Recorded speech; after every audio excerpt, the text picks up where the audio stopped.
¿dónde estás? Aquí saliendo de los talleres de Bello, pero esto todo está perdido, hermano. Todo está montado, voy a seguir para allá. En 1866, el entonces presidente del Estado Soberano de Antioquia, Pedro Justo Berrío, firmó la Ley 78, mediante la cual se daba vía libre para la construcción de un ferrocarril en Antioquia. Después de algunos estudios, se llegó a la conclusión de que lo ideal era unir a Medellín con el río Magdalena por ser esta la vía de comunicación de mayor flujo en el país por aquellas épocas. Buenas. El cruce aquí de la variante de Bello está perdido. Yo sigo para Machado. Nace entonces el ferrocarril de Antioquia. Después de intentar contratar a varios ingenieros de diferentes nacionalidades, por pura carambola del destino llega a estos lares don Francisco Javier Cisneros. Nacido en una familia aristócrata de Cuba y educado además en los Estados Unidos, Cisneros se lanza a la construcción de este proyecto sin contar con la poca experiencia de los ingenieros colombianos, ni con la precaria industria siderúrgica, ni con la falta de personal idóneo, ni de recursos elementales que le permitiera terminar tamaña empresa. Los trabajos comenzaron el 28 de noviembre de 1874, pero el primer riel se clavó el 29 de octubre de 1875, casi un año después, cuando la humanidad se enamoraba por primera vez de la Carmen de Bizet.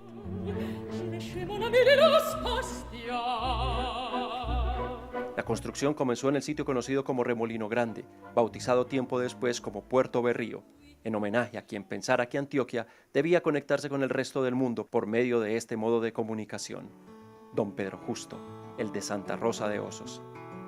Ahí es donde entramos en esta historia. Según por cuentas, el apellido de mi cédula es por descender directamente del árbol genealógico del gobernador presidente. Eso por un lado. Y por otro, pocos meses atrás encontré en un cajón, olvidado y descompuesto, un venerable reloj ferrocarril de Antioquia que había comprado en una prendería del centro de Medellín por allá en los años 80. Estando en esas, descubrí que mi ilustre antepasado había tenido que ver de manera decidida con la concepción de esta obra y que el reloj, construido por la prestigiosa casa suiza Moeris, nació como un homenaje de los hermanos Heineken, afamados comerciantes de la Medellín de principios del siglo XX, a esta gesta sinónimo de empuje y de tesón. Comenzó entonces a germinarse una idea basada en una película que vi hace mucho tiempo, en la que un hombre recorría una distancia formidable a bordo de un pequeño tractor para ver a su hermano a punto de morir. La idea era cubrir la distancia desde Medellín hasta Puerto Berrío, todo lo que se pudiera por las antiguas vías del otrora glorioso ferrocarril de Antioquia, pero no de cualquier manera. Tendría que ser de una que nos permitiera transitar por los rieles de la mejor forma posible, con los menores sobresaltos, y así honrar también la memoria de quienes pensaron, fabricaron y murieron, haciendo una obra colosal con visos de agonía y muerte prematura.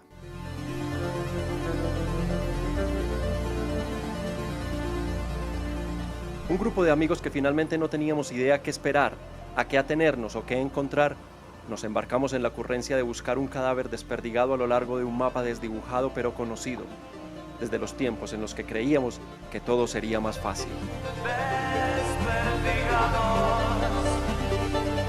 Por fantasías, lo que querías no tiene fin. Una investigación previa nos había indicado que la vía férrea entre Medellín y la estación Botero en jurisdicción de Santo Domingo prácticamente no existía. Este tramo, llamado en sus comienzos como la sección Porce, comenzaba a mostrarnos los resultados del abandono estatal. El tiempo se había ensañado con él con más pena que gloria. El robo de las vías, las invasiones y la persistencia de la vida por cubrir el mayor territorio posible no dejaban más de 100 metros libres de recorrido por las líneas que alguna vez trajeron las sedas y las especias de Oriente, la moda de Europa y el mundo del mundo. Y así empezamos. La estación Medellín se levanta como recordatorio de esos tiempos en los que el tren se llevaba y traía cosas y gente. De la estación Villa ya no quedan sino las fotos. Bautizada así en homenaje al presidente del estado de Antioquia en 1873, Recadero Villa, ubicada en el barrio San Benito, cerca a la plaza minorista. De la estación El Bosque permanece su construcción al lado del Parque Explora. De la estación Acevedo solo queda el nombre olvidado de don Tomás Acevedo, director de la obra a principios del siglo XX. La estación Bello se mantiene custodiada celosamente por los trabajadores de la antigua Ferrovías, quienes exigen una cantidad de dinero por ver y tocar los vagones desvencijados y corroídos de modo de tiempo y lastre de ganas. En los antiguos talleres del ferrocarril de Bello, un muro flanquea las vías como un recordatorio de que el tren se murió para siempre, que no volverá. Más adelante, la estación Machado, bautizada en honor al maquinista Juan Machado fallecido en un accidente cerca a Caracolí, simplemente no existe. Exactamente con la misma suerte corrió la estación Copacabana, paradero donde los campesinos bajaban a comprar de manos de los vendedores acuciosos los éxitos musicales de los artistas que hacían furor en el momento. De allí, de las notas chillonas que salían de las victrolas y fonógrafos apostados en las cantinas y estaderos que comenzaban a formar los caseríos cercanos al tren, salió el término música de carrilera, que como su semilla, seguramente correrá la misma suerte cuando las nuevas generaciones la entierren sin afán y sin darse cuenta siquiera. 1000 kilómetros he caminado buscando el olvido y un cruel sentimiento, y no logro poder olvidarlo porque más te grabas en mi pensamiento. 7 noches que llevo sin verte son 7 puñales clavados en mi alma. Unos kilómetros al oriente nos encontramos con lo que fuera la estación Ancón, habitada por una familia cuyo apellido jamás supimos debido a que en cuanto nos vieron salieron despavoridos a esconderse, se conserva en pie un poco a la fuerza. Una casa de arquitectura criolla como cualquiera de la región antioqueña mostraba pequeños rigores, pero si tenemos en cuenta sus casi 100 años antes. Pero su historia ya fue contada y en este caso, nosotros seguíamos de paso.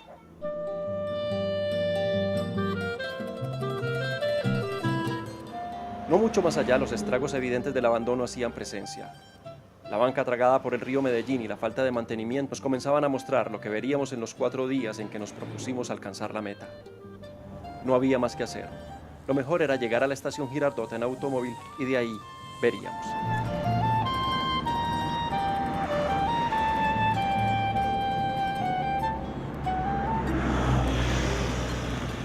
Después de comprobar la pérdida de la vía a la entrada del municipio, llegamos a lo que fuera la estación Girardota.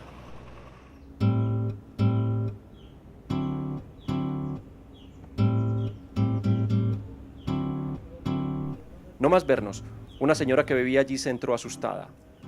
Aunque insistimos, nadie salió. Amigo. Supongo que era miedo a la cámara o miedo a que fuéramos de algún ente gubernamental que los quería sacar de una casa que no era de ellos.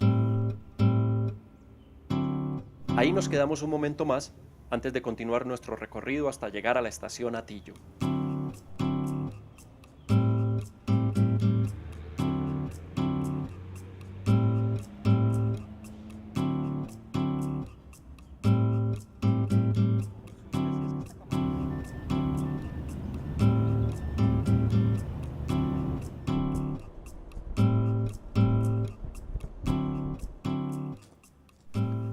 Bonita, decentemente tenida gracias a los esfuerzos de un cura de las cercanías y de una junta de acción comunal que la utiliza para sus reuniones. Por lo menos aquí, el polvo no es lo único que entra y da cierto tufillo de esperanza saber que el ferrocarril de Antioquia sirvió para los agasajos y festines de otros que ni siquiera lo conocieron.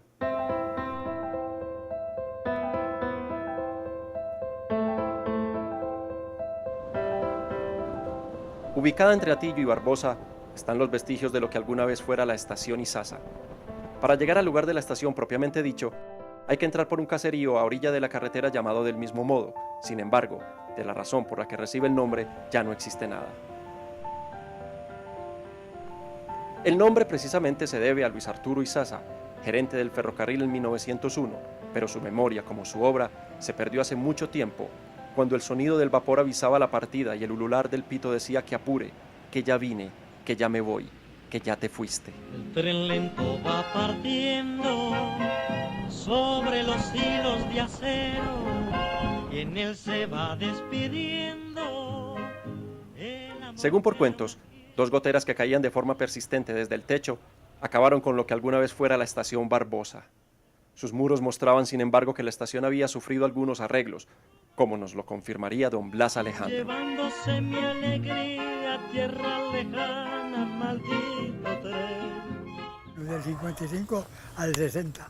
¿Usted trabaja en el ferrocarril o algo? Sí, señor, soy pensionado de los pero no Antioquia, sino de nacionales afuera. ¿Y usted era maquinista o qué? ¿Quién? ¿Usted? No. ¿Qué era? ¿Usted qué hacía? Yo era caporal, lo que llaman aquí, capitán, era caporal. ¿Caporal es qué? Caporal era lo que mandaba personal en la línea. ¿Extraña esas Claro, épocas? y sobre todo este ferrocarril, este ha sido muy... Esto es lo que le ha dado la vida al departamento. Bueno, señor. Que tengan un buen viaje a Hasta Puerto luego, Río. pues. Ojalá le vengan buenas épocas. Atrás dejamos a don Blas con su carga de años y su hablar apagado. La verdad, todos estábamos ansiosos por empezar el recorrido como nos lo habíamos propuesto, pero debíamos hacer primero las escalas correspondientes para cumplir nuestro propósito y por eso nos encontramos con la estación Yarumito. A medida que nos íbamos alejando de la ciudad, el paisaje bucólico empezaba a mezclarse con marcas de modernidad, pero el ferrocarril seguía mostrando su muerte lenta. Allí nos encontramos con don Ismael Antonio González, cuya estadía por más de 20 años le daba razón de estar viviendo en lo que fuera un bien del Estado, además del derecho conferido a su mujer por haber hecho parte del área administrativa de la antigua Ferrovías. Al menos eso decían ellos. Eso es un chispero. ¿Y hasta dónde iba? ¿Eh? ¿Hasta dónde iba? A Medellín, de Medellín a Puerto del Río. Y muy bonito, pero es que ya no, ahora no hay nada. Si usted ya ha visto este ferrocarril, todo engramado. Ya las cosas bonitas.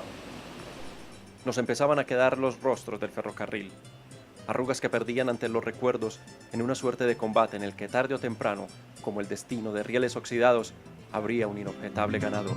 Soy un pobre caminante, sin rumbo y sin dirección. 3 kilómetros al oriente nos encontramos con la estación Popalito. Las vías enterradas, el techo caído y unos perros nerviosos nos recibieron con cierta amenaza, no solo de abandono, sino de rabia canina. La familia habitante, aparentemente usurpadora, nos dejó sus vigilantes antes de correr a ocultarse sin permitirnos una palabra.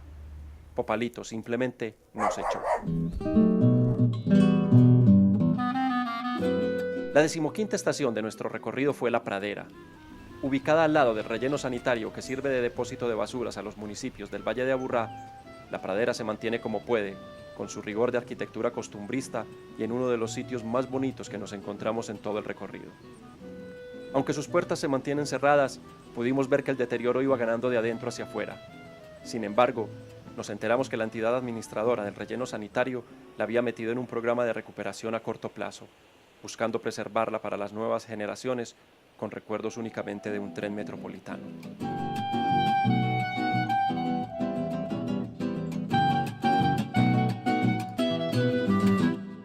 Y entonces, por fin, la estación Botero. En una edificación algo más grande que las anteriores, este parador tuvo gran importancia durante las primeras décadas del siglo XX, por ser también lugar de talleres del ferrocarril. Hoy, Botero, corregimiento de Santo Domingo, continúa debiéndole su nombre a la estación bautizada así por don Fabriciano Botero, gerente de la obra a fines del siglo XIX. Después de que la señora de la familia que habita allí comenzara a recoger la ropa tendida por pena de nosotros y de que fuera inútil hablar con ella, dimos comienzo por fin a nuestra travesía.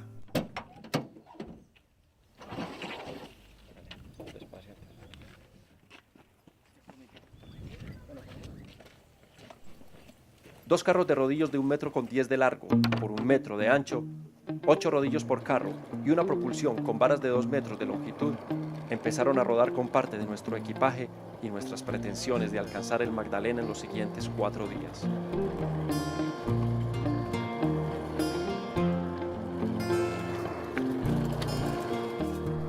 Pero en los primeros 200 metros comenzamos a tener tropiezos. Aquí tenemos que frenar.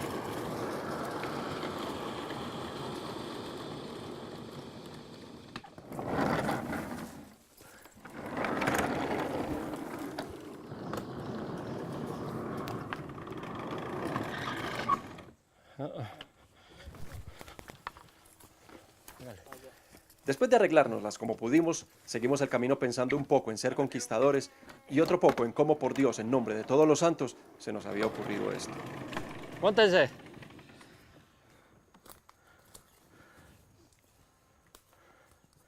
No nos falta sino 130 kilómetros. Vamos. Montate. Montate, Juan.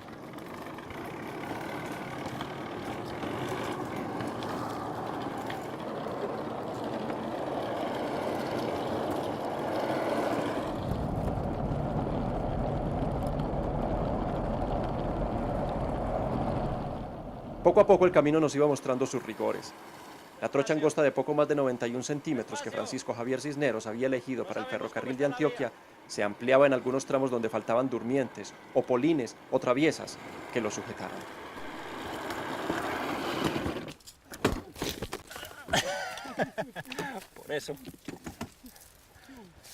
Por eso, no sabemos cómo está la vía, entonces hay que darle espacio.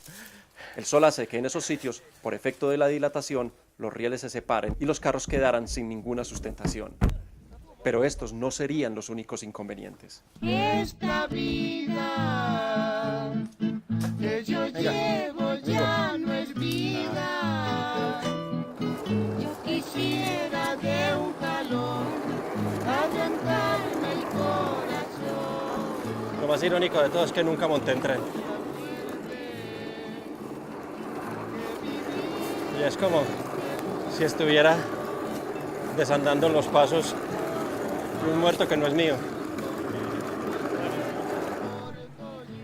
Después de tan profundas reflexiones y de solo 2 kilómetros, debíamos abandonar parcialmente las vías férreas y pedir ayuda que nos permitiera retomar la ruta.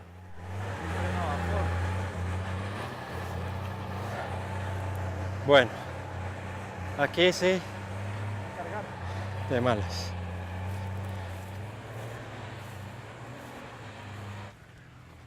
Buenas, ¿cómo le va? Ah, no, aquí no hay vía. ¡Ey, aquí no hay vía! Salgamos a la carretera.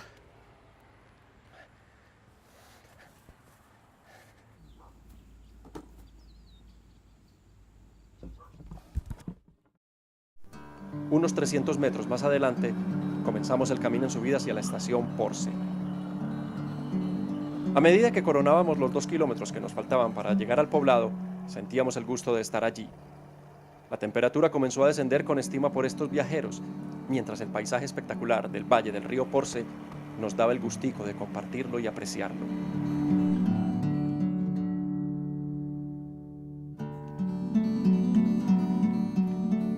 Más adelante nos encontramos con un encanto diferente.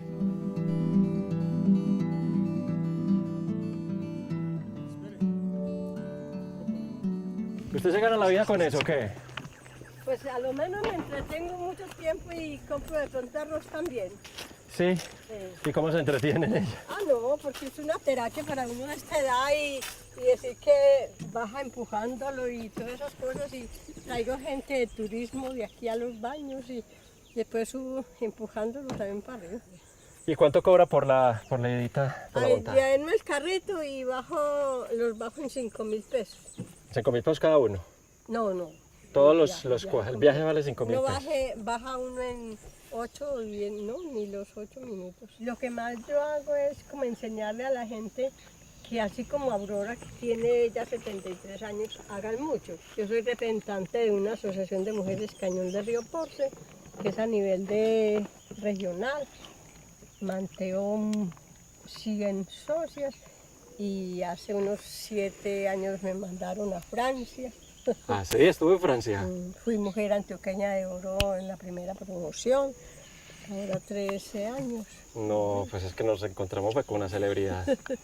Una viejita berraquita. Sí, berraquita. ¿Y cuántos viajes hace allá a los charcos? No, cuando hay así turismo, los que me resulte. Qué bueno haber reconocido. ¿Cómo le ayudamos o qué? No, Doña Aurora, nosotros levantamos entonces este acá y lo pasamos así. No hay necesidad, no, vean, A ver, yo por ¿cómo? eso trabajo facilísimo, porque si no volteas, ¿Y pasa aquel? pásalo. Pásalo. Sí, ahora se está haciendo estos rodillos, otros de mesita y motorrodillos. El motorrodillo trabaja de acá de Porce a El Limón, pasando el túnel de la Quiebra. Muy bien. Y hay que Doña Aurora, aprovecharlo.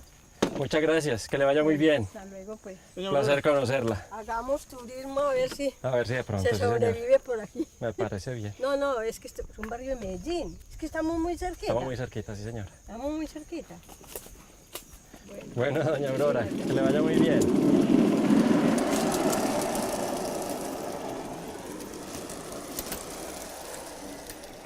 Después de dejar a doña Aurora, comenzamos a sentir que algo andaba mal con los carros. Cada vez se hacía más difícil el arrastre y un sonidito brillante comenzaba a instalarse insufrible en los oídos. Ese ruidito se mantendría en mi cabeza de manera permanente por al menos 15 días más.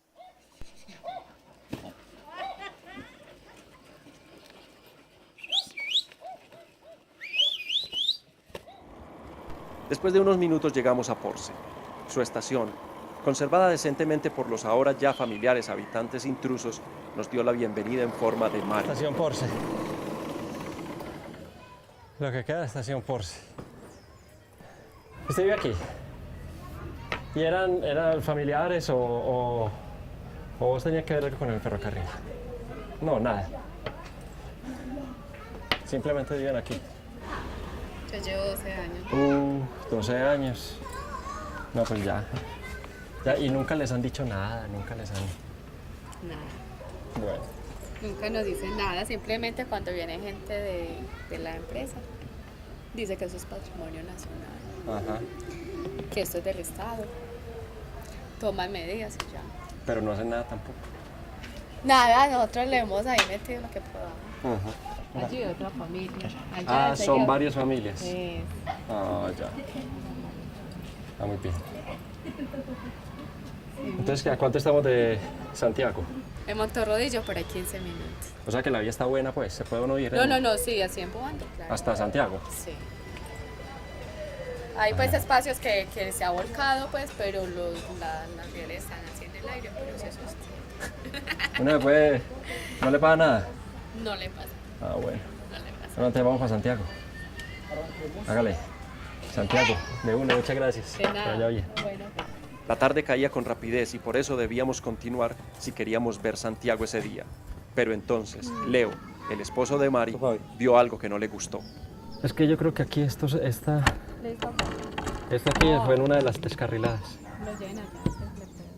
Ah, sí, es lo que queda. ¿Y estaba pesado cuando les descarriló? Estaba con otro encima. Sí. Claro.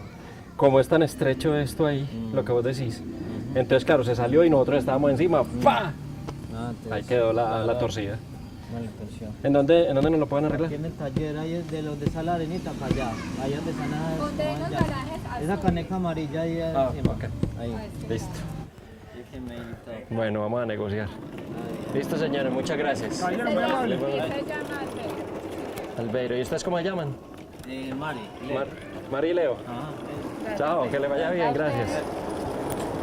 Se nos murió Santiago, pero podemos arreglar esto.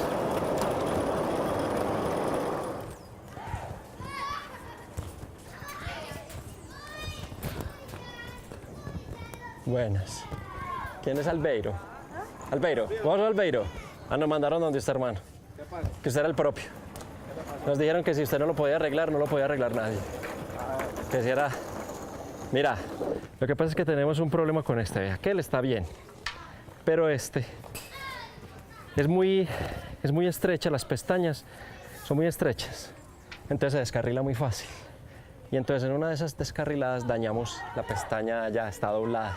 Mira. Ya, tiene que conseguir unos tornillos que sean grado 8 para que no se doblen, que son acerados.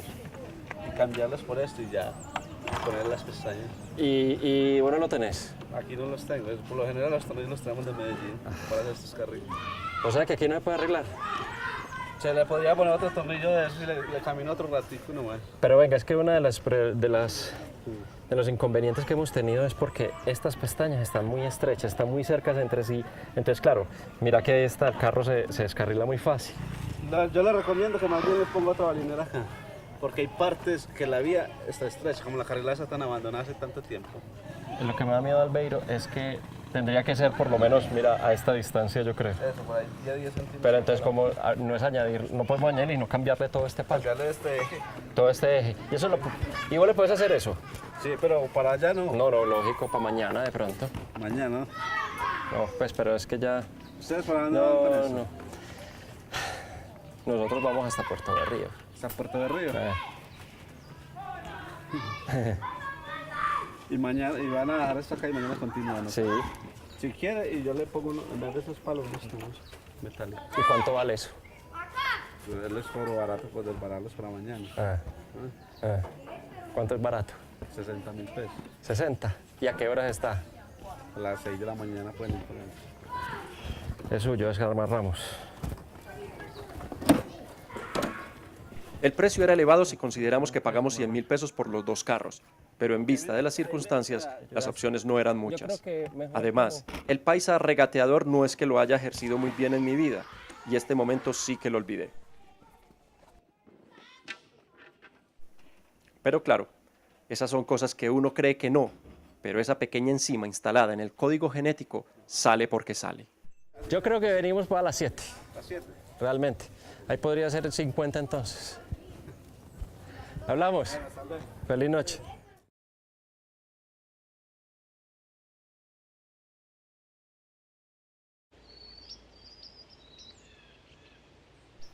Muy AM, llegamos a reclamar los carros.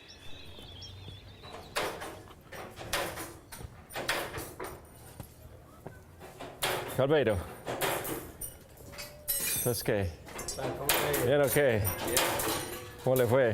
Bien, gracias a mi Dios. Ya le tengo preparado el carrito. Ah, ya lo estoy viendo allí. Entonces, ¿cómo nos fue? Le tuve que cambiar estos tornillos con los que sostienen las pestañas, las que no dejan descarrilar el carrito. Ajá. Yo le puse uno más gruesecito y acerados. Yo creo que ese le aguanten otro poquito. Perfecto. A ver, miremoslo a ver. Es más grueso, lo pueden comparar. Tú elegí. Ah, por eso no le pusiste la tercera balinera. Móntese bien. Hay mucha basura. Después de una inspección de perito consumado, las condiciones se nos mostraban propicias para continuar. Como un regalo, Albeiro nos instaló unas argollas en los 2 carros, de modo que pudiéramos mantenerlos unidos y evitar accidentes que creíamos que no sufriríamos. Estábamos muy equivocados.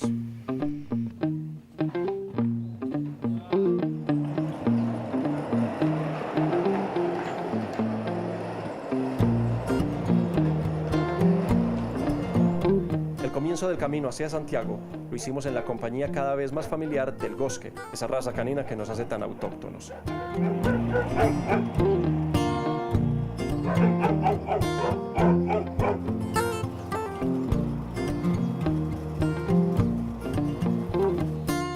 El resto de la travesía se nos mostró, digamos que sin problemas.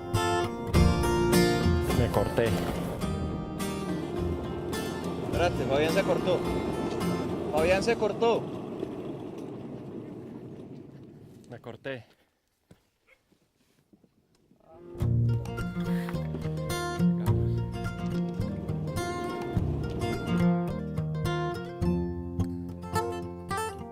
Como si pocas cosas y tiempo hubieran pasado, el estado de las vías se mantenía en condiciones muy decentes.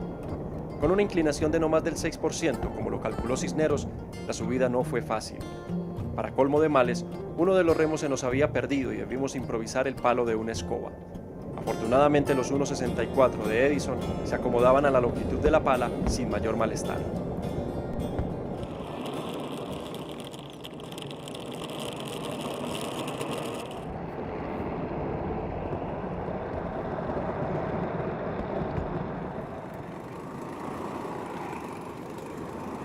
Poco a poco, los 7 kilómetros que separan a Porce de Santiago se fueron cubriendo. En algún momento, mientras descansábamos un rato antes de continuar, Juan José, él, preguntó si no íbamos a ponerle un nombre a los carros.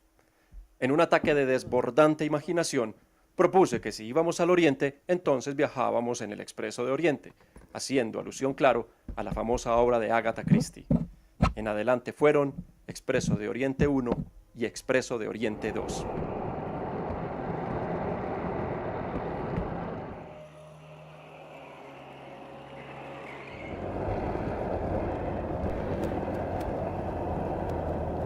Conforme trepábamos, empezamos a ser acompañados por el asombroso paisaje que nos daban las estribaciones norteñas de la cordillera central de Colombia.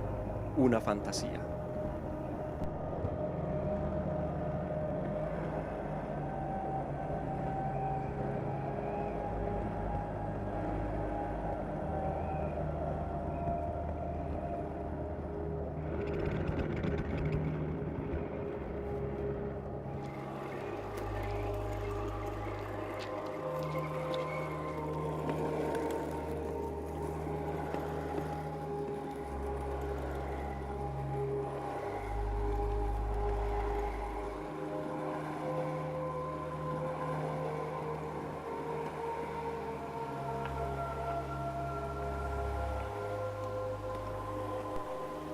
Por fin, después de varias horas de caminar, empujar y deslizarse, llegamos a Santiago, por lo menos lo que quedaba de mí.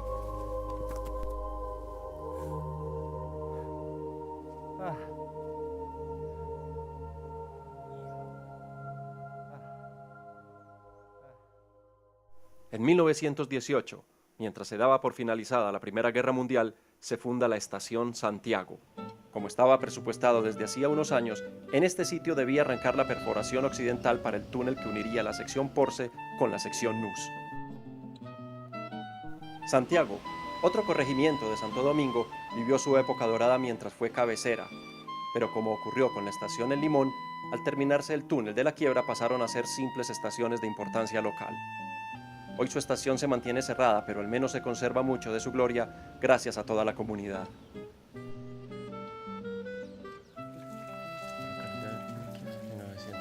1929, construido bajo la administración del general Pedro Augusto Berrío. Después de chicanear un poco con mi venerable ferrocarril y de expresarle mis temores de atravesar el túnel en los carros que teníamos, decidimos preguntarle a don Israel Arboleda, oriundo a mucho honor de Santiago de Santo Domingo y propietario único del motorrodillo. Vení, aquel señor nos puede ayudar. El parcero. Buenas. ¿Cómo le va? Israel, pregunta. Nosotros en esas mesitas vamos hasta Limón. Sí pueden pasar, pero en una porque la otra está muy pequeña. Sí, la otra no nos da. Tiene el rollo muy pequeño. Ahí los hemos pasado es así en estos carros.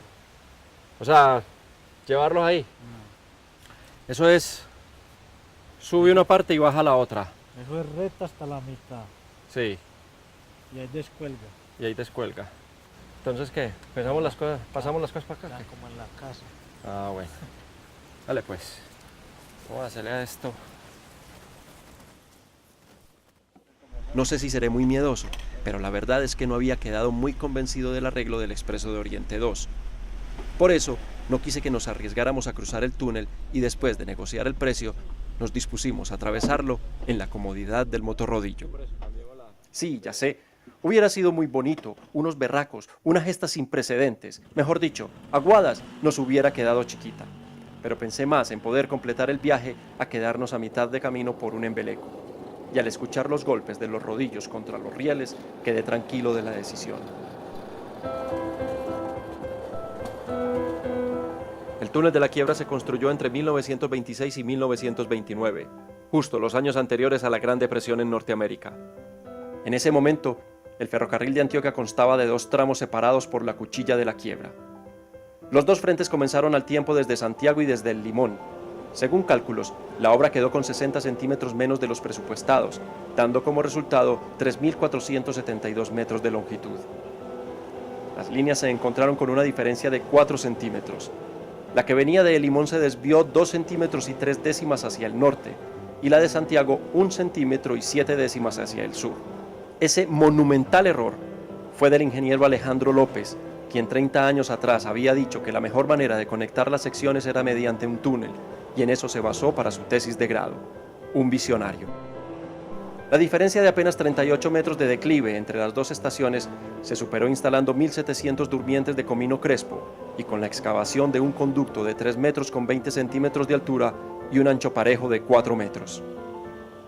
Esta, La construcción más imponente del ferrocarril de Antioquia se convirtió en su momento en motivo de peregrinaciones y admiración de todo tipo de personas, que tuvieron que esperar sin embargo 55 años para haber terminado por fin el motivo de orgullo de los antioqueños, que la distinguieron como su obra magna.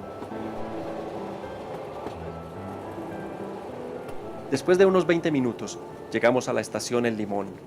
Ubicada también en un lugar cuidado y hermoso, la soledad del caserío nos asustó. Antes de bajar los carros, quería despejar una duda que tuve mientras cruzábamos. Si se encuentra con un motorrodillo en la mitad del túnel, ¿qué pasa? Le toca a uno empujar el que menos haya avanzado para afuera. Ah, entonces apaga el motor de la moto y el otro lo empuja, ¿o qué? Por ejemplo, si yo vengo aquí bajando como Sí. veníamos y se mete uno de aquí, yo lo pego y lo devuelvo para acá para afuera. Ah. Nosotros Y no habría conocemos- forma de comunicarse más Nos fácil. conocemos al derecho y al revés. Lo que pasa es que hay unos que se meten sin llamar. Por ejemplo, yo ya cuando salimos me tocó llamar. Ya. Después de bajar los carros y ubicarlos en la carrilera, tuvimos tiempo de admirar un poco esta construcción que en su tiempo fue una de las estaciones más hermosas y además punto de referencia por ser la última de la sección NUS del ferrocarril antes de la construcción del túnel. Debido a eso, se construyó un hospedaje que albergara a lo más selecto, o al menos lo más necesitado del público usuario del tren, cuyo recorrido desde aquí hasta Puerto Berrío era de 119 kilómetros. Los indicios de mejores días aún podían verse en las dos construcciones. A la sazón, la estación era habitada por una familia con al menos un niño por las evidencias, pero como ya nos empezábamos a acostumbrar, se encerraron hasta que nos fuimos y no pudimos tener ningún contacto ni conocer de su situación allí. Del hospedaje supimos que una familia lo había abandonado hacía una semana y se había desplazado hacia algún lugar entre Barbosa y Medellín. Las cosas estaban nuevamente en su lugar: soledad, abandono, orfandad.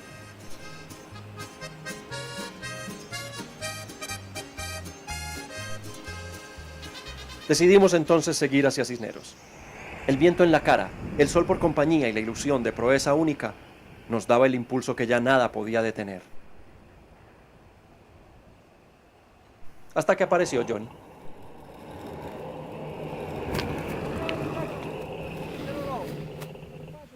Esta vía está perdida, esto está enmalezado, esto aquí tiene sus tramos que están perdidos, están tapados de la tierra y pues eso va por tramos, hay tramos libres, tramos que prácticamente es intransitable. ¿Y cómo se llama vos? Johnny Correa. Johnny, ¿y por qué no me muestra dónde está? Sí señor, claro que no. La bajada hasta encontrar la vía férrea fue un poco escarpada y la ilusión de una entrada triunfal a Cisneros se iba extinguiendo.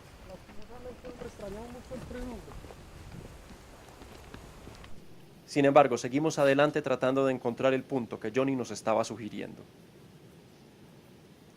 Efectivamente, este tramo estaba tan enmontado que los rieles apenas se veían. Incluso una locomotora con toda su fuerza apenas tendría posibilidades de traspasar los obstáculos con los que nosotros no teníamos ni la menor oportunidad.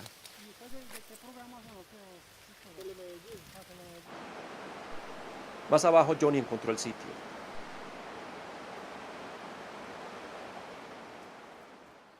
Johnny. Sí señor, cómo no. ¿Y será que vos nos puedes ayudar a pasar esas mesitas para allá, para la parte buena? Claro que sí. Pensando en lo que nos esperaba, le propuse que nos ayudara a bajar los carros, a lo que él accedió después de negociar una no tan gruesa suma de dinero. Y así fue.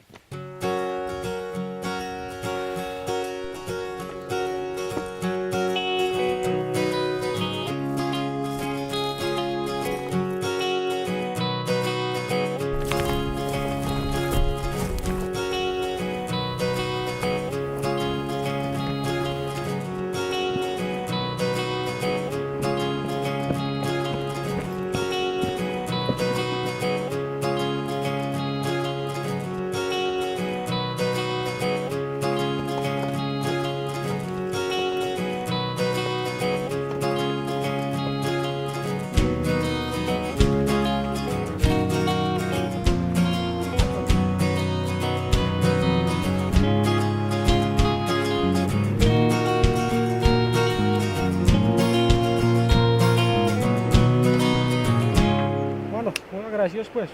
Mucho gusto en haberlos conocido. Una gracias, mi hermano. Muchas gracias. Listo. Feliz tarde. Con aires renovados, las cosas parecían enderezarse, por lo menos a medias.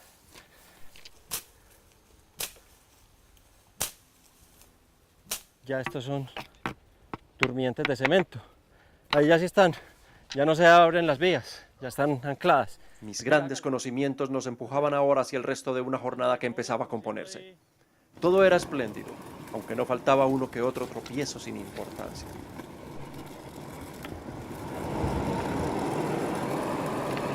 ¡Párala, párala! Aquí está malo.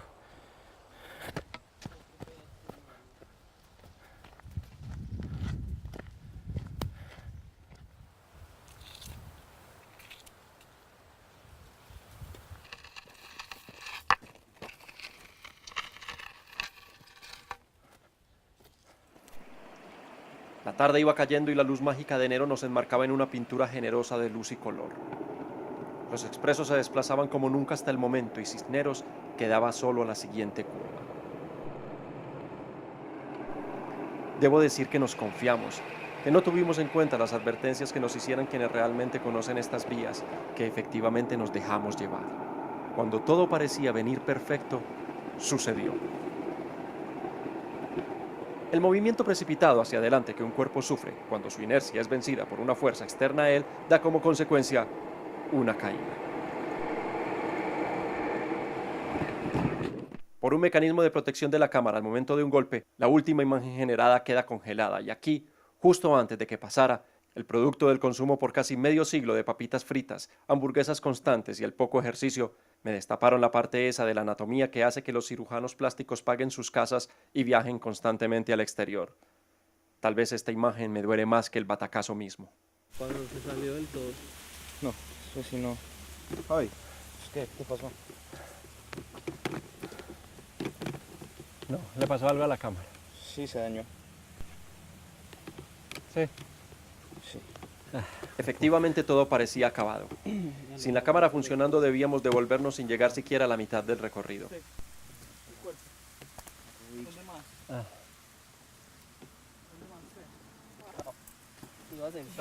O sea que de pronto no se dañó del todo, de pronto... Entonces, no sé si por un milagro o por la habilidad de Esteban, nuestro camarógrafo, el aparato revivió y con él un poco del humor que necesitábamos.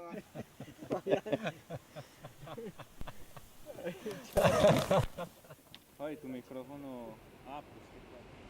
Después de inspeccionar ligeramente los carros y ver que no habían sufrido gran cosa, seguimos adelante sin no poca desconfianza.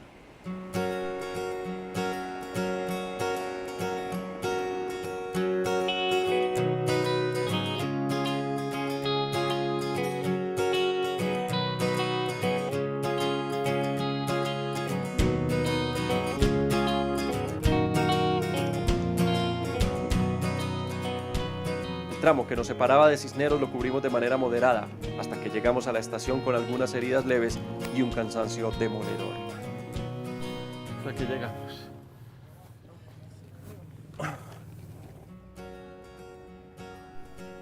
Antes de buscar alojamiento, pudimos apreciar un poco de la edificación bautizada en honor al hombre que había empezado todo. Siendo un caserío llamado Zarzal a principios del siglo XX, el ferrocarril le dio el empuje para convertirse en el municipio de poco más de 10.000 habitantes que ahora es, y que sirvió de epílogo al segundo día de nuestras andanzas por esta región del territorio antioqueño.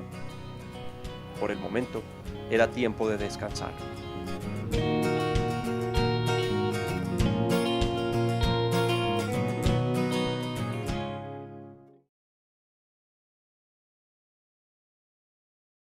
El tercer día lo iniciamos con tristeza. Además de la pérdida nuevamente de las vías, nos encontramos con que la estación Sofía, antes Palmichala, había desaparecido por completo. Bautizado en honor a la hija del presidente Rafael Reyes, esta estación mostraba los rigores de la falta de aplicación de ese empuje paisa, que a la hora de la verdad nos ha hecho tanto daño como beneficio.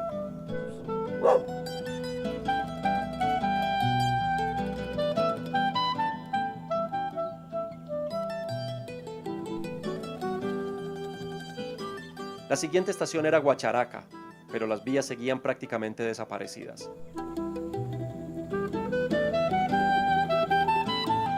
Para llegar allí, debimos tomar una carretera que describía hermosos parajes surcados por el río Nus, hasta dejarnos con una de esas sorpresas con las que uno siempre se regocija y llega a pensar que todavía hay signos de esperanza para un país que es más rural que urbano, a pesar del empecinamiento de los que están arriba de nuestra cadena alimenticia. En 1907, cuando nacían para el mundo las pinceladas de nuestra Débora Arango, se fundaba la estación Guacharacas. Hoy, como si fuera un homenaje a modo de desagravio, la construcción sirve como una guardería de pequeños campesinos de la zona, para los que estar rodeados de única y pura naturaleza los sumerge en un estado de permanentes juegos y descubrimientos.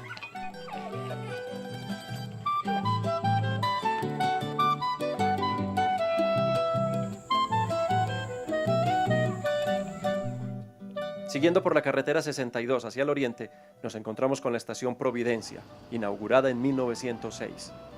Al ver que las condiciones de la casa como tal no se distinguían especialmente de lo que ya habíamos visto, resolvimos seguir hasta San José del Nus.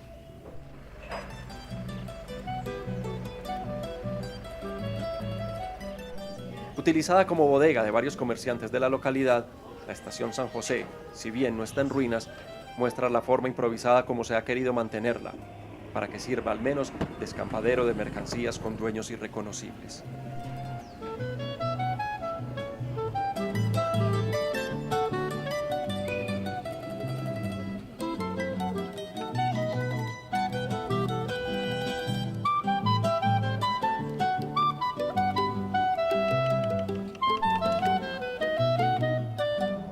Después de preguntar, nos dijeron que de allí en adelante, inclusive hasta Puerto Berrío, la carrilera era una autopista. Con los ánimos renovados, volvimos a tomar las mesitas y comenzamos el descenso hacia la estación Gallinazo. Desde aquí empezamos a comprobar lo de autopista. Fueron varias las ocasiones en las que debimos quitarnos de la vía para dar paso a la gran cantidad de motorrodillos que circulan por allí. Al estar desprovistos de carreteras que las conecten, las poblaciones y veredas que hacen parte del tronco que conforman lo que queda del ferrocarril deben utilizar este medio de transporte cuya tarifa varía entre los 1.000 y los 12.000 pesos según la distancia.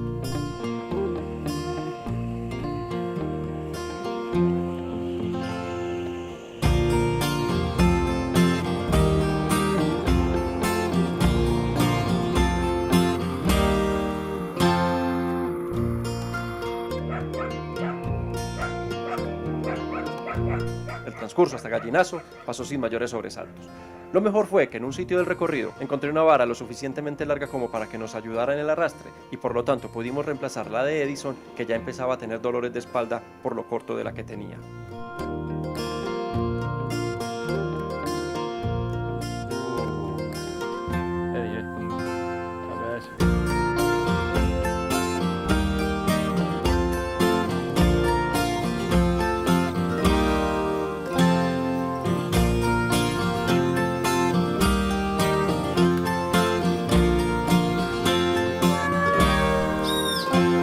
Para ser sincero, la estación Gallinazo nos atrajo menos que el ave de rapiña. Nunca supe qué tanta importancia tuvo en su momento, ni me interesé en el futuro que pudiera correr. El ambiente demasiado pastoril nos hizo seguir adelante, despidiéndonos no con la mejor cara de este pequeño villorrio al que es probable que nunca vuelva otra vez.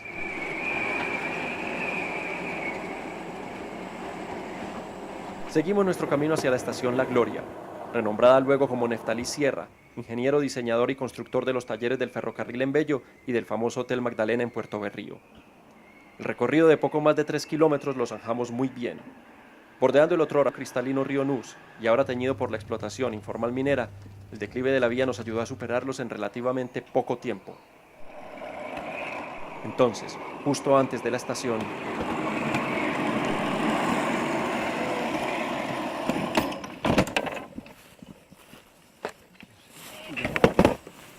El de atrás y ahí.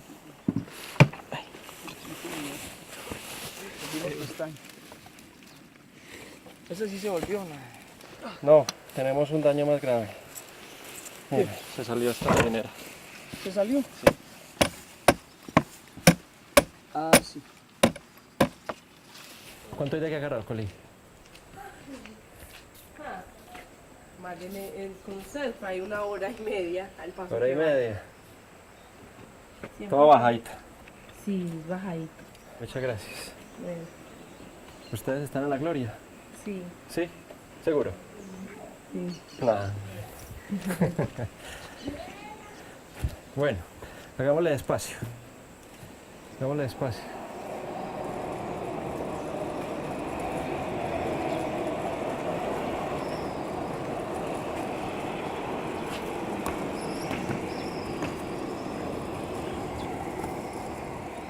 La realidad pudo más que la audacia. Más adelante debimos tomar un motorrodillo que bajaba sin pasajeros hacia Caracolí.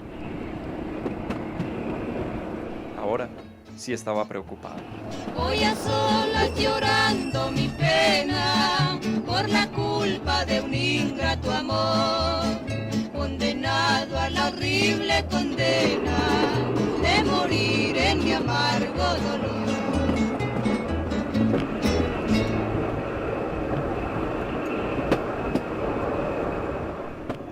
Como una de esas cosas que pasan sin que uno las planee, a la entrada de Caracolí, Edison reconoció a lo lejos la figura de su padre que no sabía que venía. Ah, se me olvidaba decir que Edison es de Caracolí y uno de sus intereses más grandes con el viaje era visitar a su familia que hacía ya tiempo no veía. Fue emocionante, ¿pa' qué?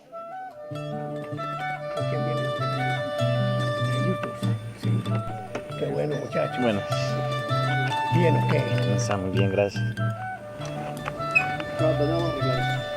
Después de las bendiciones y los abrazos, Jason, escrito con G y doble S, mientras nos trasladaba desde La Gloria, nos había dicho que si queríamos llegar hasta el puerto, esos carros no nos servían, pero que él mismo los podría arreglar y acondicionar por una cifra a convenir. Después de ponernos de acuerdo con el precio y la hora de entrega para el otro día, le echamos una mirada a la estación Caracolí y buscamos en dónde quedarnos esa noche.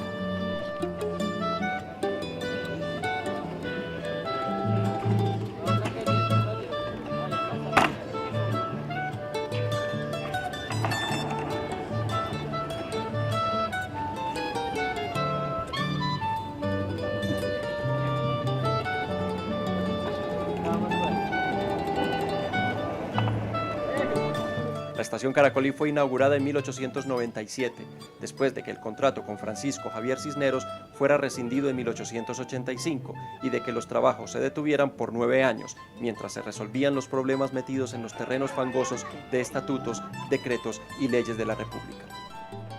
La estación Caracolí murió, pero el poblado creció hasta convertirse en un municipio que ahora ve cómo sus habitantes siguen emigrando a la gran ciudad en busca de las oportunidades que alguna vez les trajo el ferrocarril de Antioquia.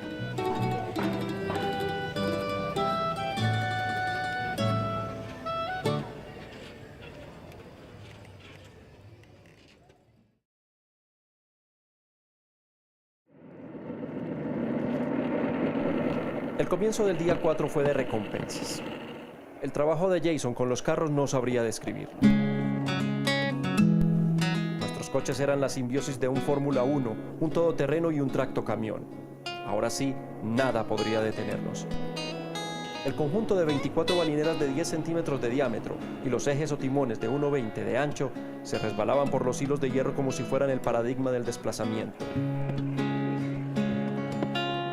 De esta manera, ya no teníamos ningún temor de pasar por este tramo de la vía en donde murió el maquinista Juan Machado, quien no pudo detener la locomotora a su mando después de que pisara un derrame de aceite y se estrellara contra un barranco. De todos los tramos del ferrocarril de Antioquia, el de Caracolí a Monos fue el más difícil y el que más se demoró, pero para nosotros en nuestras nuevas naves fue un deleite. Por otra de esas coincidencias que nadie cree, el 28 de enero de 1895 se inauguraba la estación Monos, y 117 años después, exactamente un 28 de enero, llegábamos a lo que queda de este punto que marcó el reinicio de las obras después de otra paralización de varios años.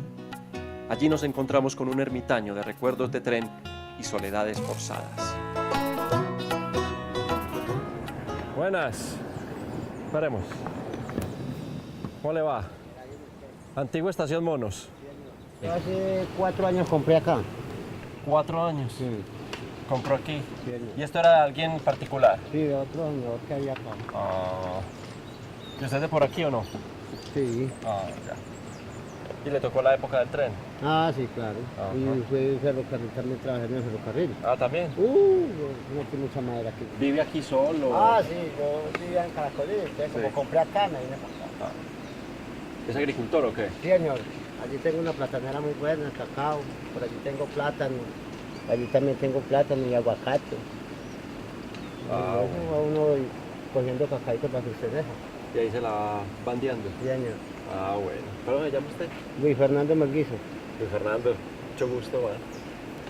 Entonces, que para abajo. Hágale. Que me vaya bien. Sí. Suerte, ¿está buena la vía para abajo? Sí, señor, está bueno. Ah, bueno, listo. Hasta luego, pues. Bueno, que la vaya muy Suerte. bien. ¿Cuál estación sigue? En Virginia. Virginias. Y ahí sigue ¿A cuánto acá. está de aquí? Por ahí hay 5 kilómetros para bajar. Listo. Hasta luego. Bueno, que que le vaya vaya bien.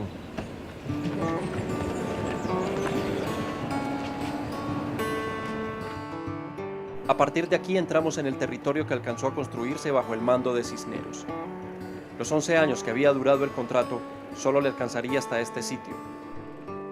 Pero dejó su legado en forma de un telégrafo de Medellín a Puerto Berrío, un manual de administración de ferrocarriles y la fundación de una ciudad para el futuro. A Virginias, próxima estación, llegamos en menos de una hora. El calor ya empezaba a ser sofocante y entre los datos que recibíamos y la necesidad de dar paso a los motorrodillos, decidimos que lo mejor era seguir, no sin antes echarle un vistazo a la estación que se conservaba en un decente estado al menos por fuera.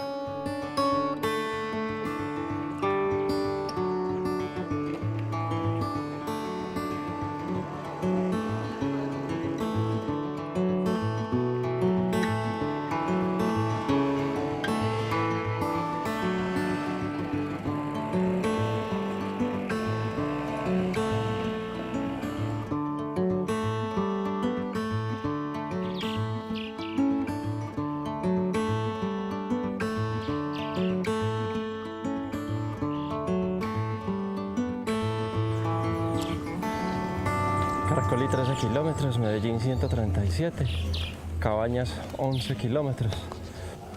Entonces, ¿qué? ¿Seguimos? Dejamos Virginias a 617 metros sobre el nivel del mar para alcanzar los 534 de la estación Palestina, ubicada 2 kilómetros más adelante.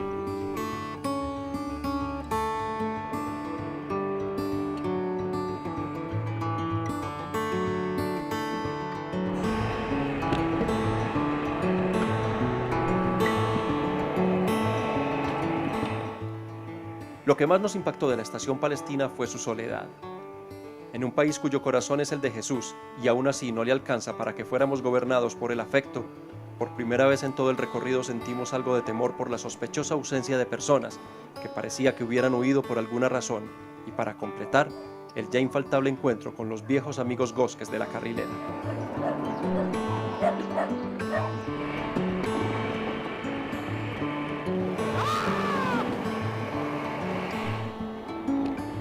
Nueve kilómetros adelante y sin mayores contratiempos alcanzamos la estación Cabañas. Aquí la obsesión era tomar algo de líquido, porque la deshidratación se iba sintiendo cada vez más y lo que quedaba era lo más duro de toda la travesía.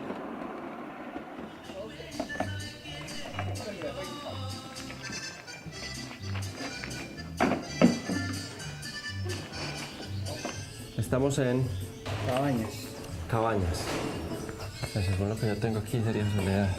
Y luego sigue Zabaletas. Aquí estamos a 157 kilómetros. A 157 kilómetros de Medellín. Sí. Y vamos para Zabaletas, que son 2 kilómetros más. Y luego Cristalina, que es 164. O sea que estamos en este momento a 7 kilómetros. A 7 kilómetros de Cristalina. Sentado allí, viendo el juego de unos niños en un bicirrodillo, el origen de lo que después serían los motorrodillos, no pude dejar de pensar en las escasas oportunidades que tendrían en la vida y en lo que hubiera podido pasar si el tren aún se desplazara por aquellos parajes desolados en los que la mano de Dios y los hombres los había dejado con una ausencia cada vez más brillante. Supongo que ese tipo de pensamientos siempre se tienen para reconfortarse uno mismo con lo que tiene y le da la espalda en cuanto puede para no pensar en pesares propios y ajenos. Eso exactamente hicimos después de las aguas y las gaseosas con las que nos pudimos atragantar, buscando la estación Zabaletas 2 kilómetros más adelante. Los trabajos en el ferrocarril fueron tortuosos desde siempre. 10 años después de empezado, el promedio anual de construcción era de 4,8 kilómetros por año, que comparados con el del Central Pacific y el Union Pacific en Estados Unidos, con un promedio de 1 milla diaria a finales del mismo año, los resultados locales son lamentables.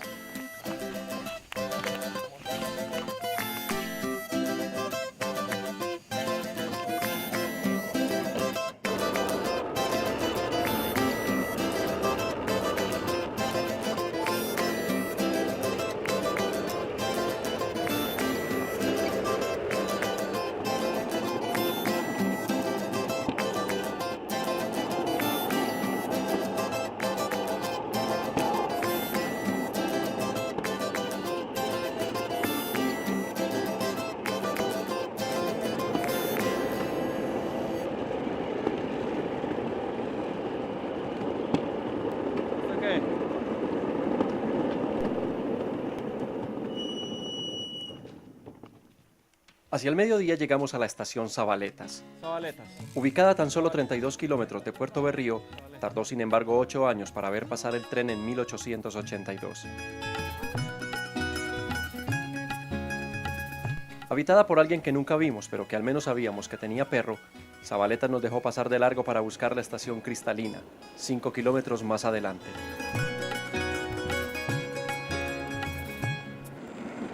Buenas. Falta mucho para Cartagena y para Puerto Berrío.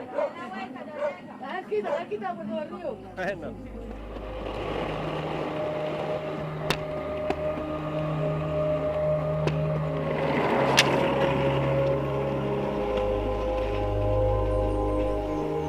El paisaje comenzaba a cambiar definitivamente. La alta temperatura que bordeaba los 33 grados centígrados comenzaba a agotarnos con constancia y el ritmo decaía como resultado lógico. Pues entrada. Es una piedra o algo.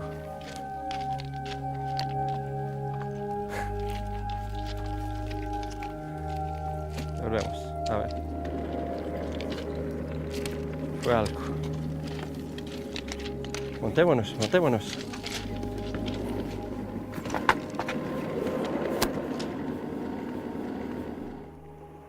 Para llegar a la estación Cristalina nos tomamos al menos hora y media. En lo único que yo al menos podía pensar era en agua limpia, sucia, caliente, fría, como fuera. Yo quiero un bolillo de esos. Quiero un bolillo de esos. Sí. ¿De qué sabor hay? Verde o morado. O amarillo. Eso. No. Agua. Agua. Venga para acá y tiene niña. De la estación como tal, las imágenes hablaban por sí solas. La diferencia con las demás prácticamente era ninguna.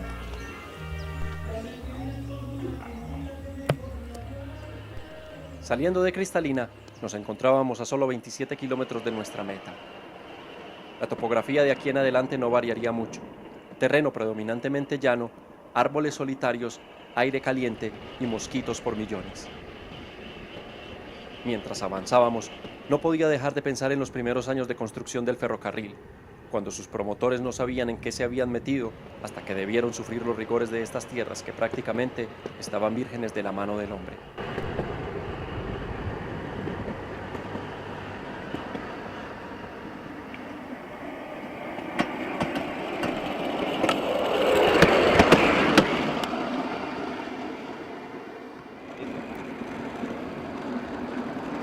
Calera.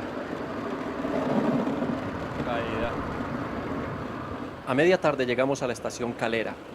Localizada en medio de árboles altos, aprovechamos las sombras que nos daban para bajar la temperatura y reparar un poco en la estación que, como muchas de las que habíamos visto, se encontraba abandonada en medio de una región desamparada debido a políticas de sistemático abandono.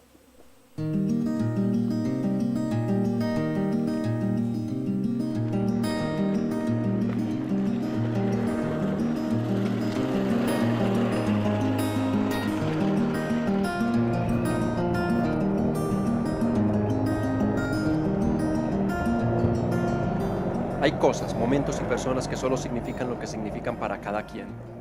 Todas viven en el ámbito de lo querido y por eso tienen su respectivo espacio en el corazón. Como en muchos momentos del viaje, la batería de la cámara se agotó.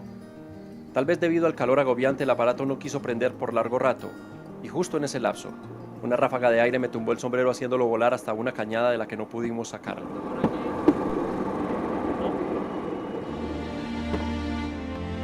Para muchos tal vez sea una pequeñez indigna siquiera de mencionarse, pero para mí significó desprenderme de un compañero que me había protegido por muchos años y que hacía parte inclusive de mi personalidad.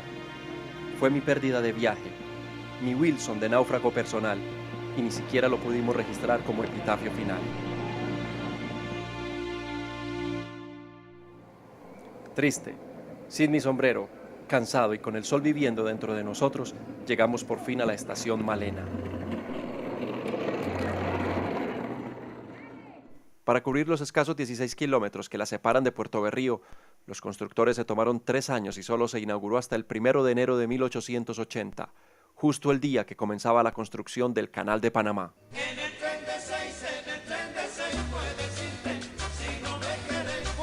Las mercancías que entraban por el río Magdalena se transportaban en tren hasta aquí y por una carretera apenas decente hasta Barbosa, lo que redujo los costos y el tiempo de transporte.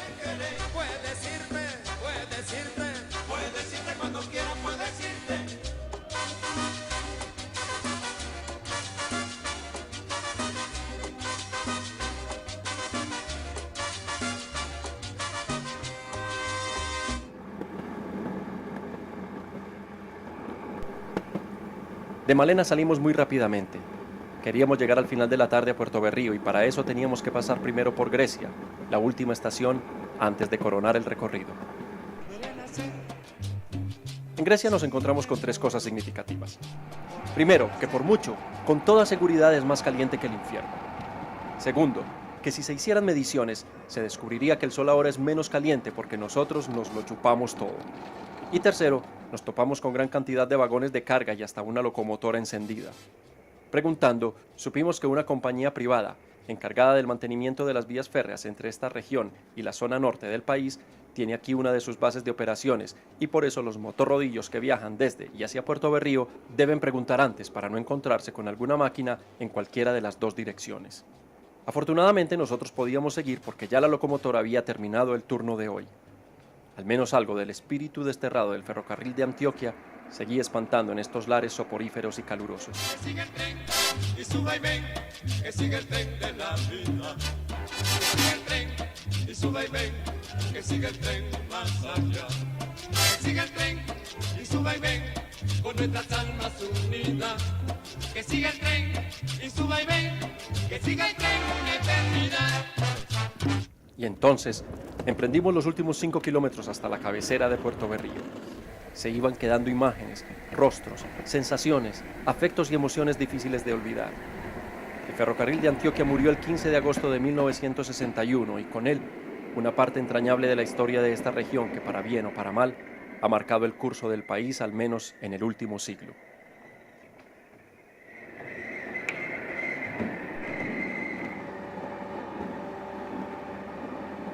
Ahora allí, después de 191 kilómetros y 35 estaciones recorridas, recordaba cuando de niño con mis amigos de cuadra nos íbamos a ponerle monedas al paso del tren, con el propósito alquimista de infundirles magnetismo y construir imanes portentosos.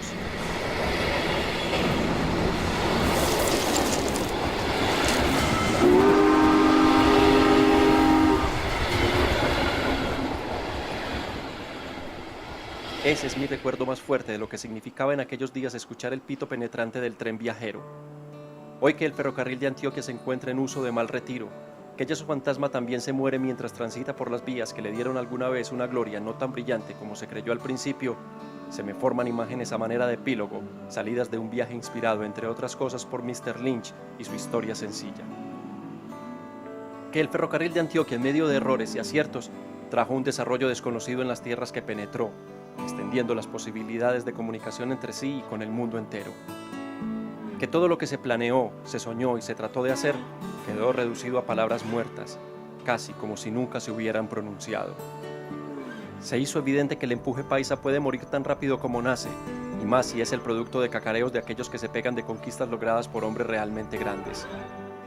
Sentí nostalgia al pensar que el ferrocarril determinó el cambio comercial y de transporte al pasar de la mula a la máquina, pero rápidamente fue superado por el desarrollo de carreteras que redujeron al tiempo e incrementaron la capacidad de pasajeros y carga.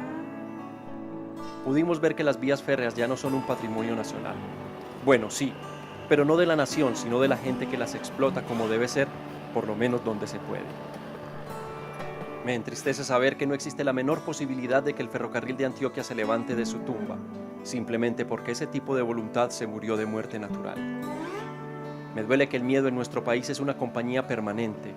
La gran mayoría de las personas que habitan las estaciones no nos quisieron hablar por temor a creer que perderían lo poco o nada que tenían o que tuvieran problemas con los mandamás de la región.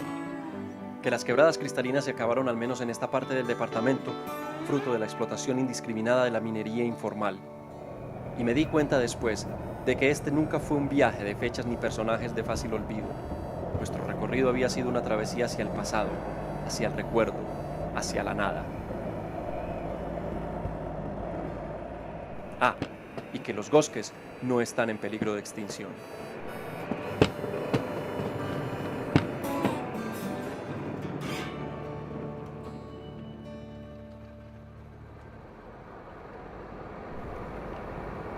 Justo antes de encaminarnos para la vieja estación y pasar por el emblemático Hotel Magdalena, no me importó no terminar como esperaba. Al fin y al cabo habíamos tenido pérdidas y desencantos, pero también sorpresas en forma de logros y bendiciones, y eso era suficiente. En ese momento no recordé ni mi venerable reloj, ni mi viejo sombrero, ni la investigación previa, ni el sentido de todo el viaje, ni las respuestas que debía dar. Solo quería continuar.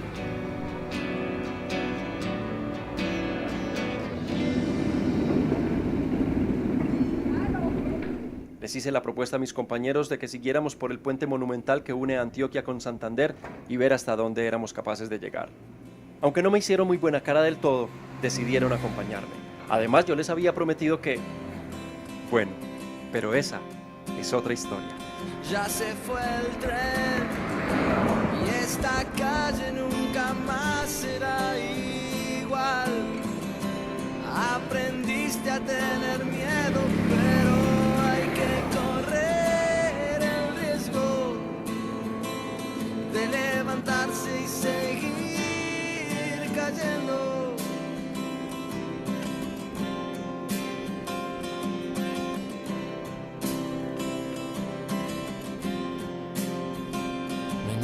Perder cuando ya nada queda en el vaso y no puedes saber qué fuerte es el poder de un abrazo.